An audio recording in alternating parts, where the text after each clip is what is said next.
अरे दादा हो दादा 6 महीना हो गई टमाटरवा के पापा के कहाँ भेजले बालू। अच्छा हमार सैया जी, हमार राजा जी। हाँ टमाटर के बाबूजी इतनी समय वीडियो कॉल पर रोज हमसे बतियावल हो तो से आहो। बाना कहाँ हुई बताओ।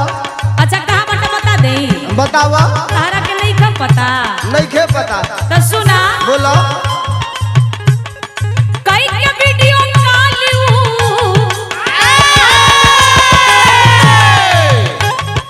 कई के वीडियो कॉल बिरयानी रोज खा ले। बोला कई के वीडियो कॉल बिरयानी रोज खा ले। हमारी बलम लोधियाना कमाले। अच्छा अच्छा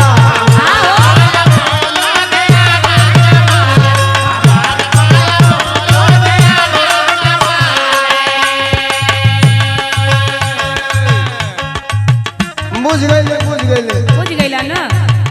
लुधियाना में वो लुधियाना में रहे। लुधियाना में बड़ा पलाई फैक्ट्री बा। हाँ? ए भूपा पलैया वाला फैक्ट्रिया में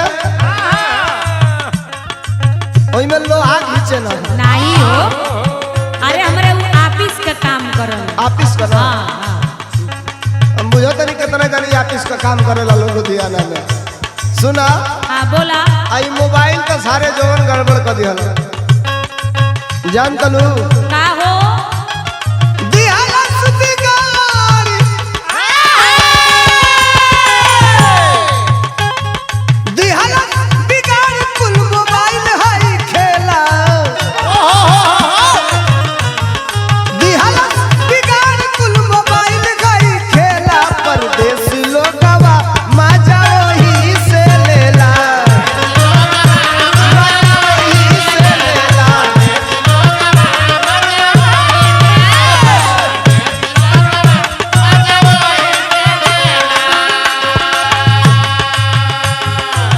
खाली वीडियो कॉल करके बिरयानी खाना के और कुछ कहला।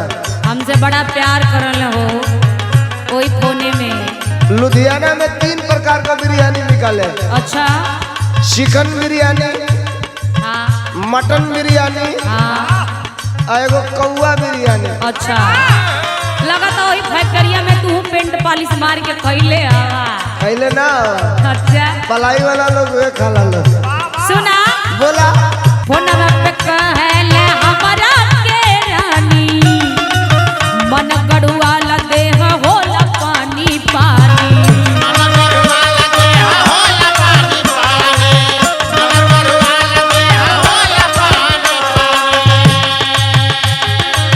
हमार सोना फोनवा पे कहले हमरा के रानी मन गड़ुआ ला देह होला पानी पानी।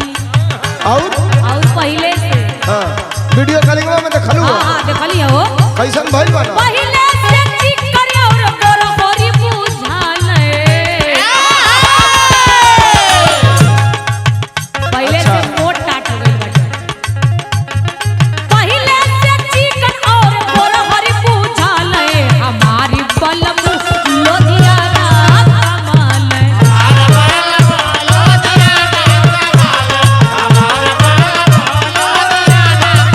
क्या बात है?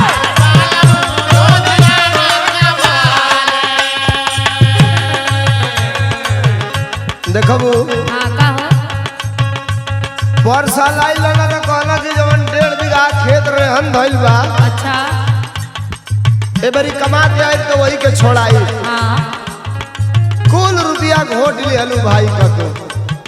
के कर अरे अपने आदमी का हम ही घोटत हई। तब का गांव भर के लोग घोटता। काहे ना घोटत हो गांव भर का 70 मनई तो हमारे घर में बाटे। तोहरे कमैया में का लाला पड़ल बा। कुल काल हमारे उहे करी है। मजा जब हो लेंगे तो काम भी वही करेंगे। अच्छा आप नहीं मजा लेते हैं। हमार मरद हाँ। महीना में अच्छा हमको कहाँ मजा मिला है? क्यों नहीं मिला है? आराम से आप घर पे हैं। सुना हाँ, बोला। दिहल बिगाड़ी तू भाई के भागू जाई,